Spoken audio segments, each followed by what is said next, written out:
Hey guys, I just got out of the shower, and while I was in there, I was wondering, what is it that is so fascinating about Richard Hanania?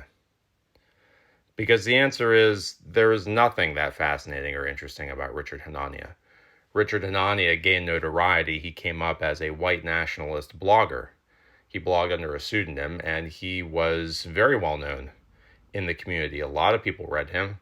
I read him regularly when I was traveling a path from libertarianism to just straight up neo Nazism and fascism years before I eventually de radicalized. Richard Haast, as he went by, was someone that I knew very well who was always posting and blogging from a white nationalist perspective, but doing it with some intelligence or doing it in such a way with language and jargon that would appeal to people of an intellectual bent, or at least who felt they were of an intellectual bent.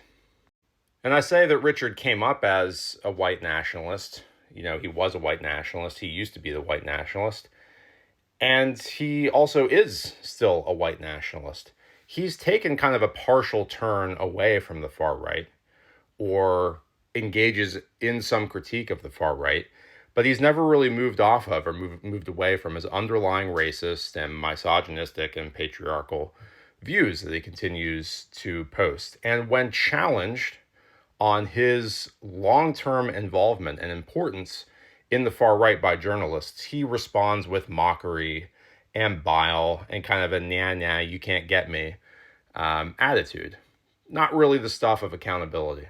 But my focus as someone who is motivated to stop or at least hinder and disrupt the far right isn't always on the far right figures themselves. There's not a lot I can do to change Richard Hanania's mind or change who he is as a person, but rather the media people, the media outlets, whose job is supposed to be to hold people like Hanania to account, but who instead insist on continuing to launder his reputation.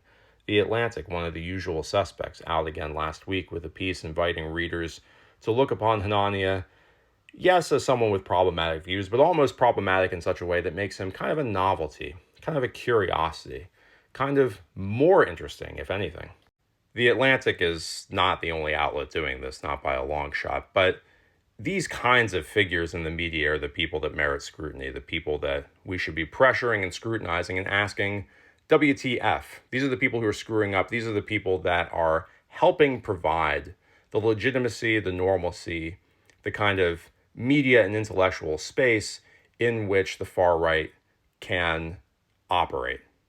And it sucks. That's my rant today. Go find something to do and make sure it's not thinking about some creepy weirdo like Richard Hanania.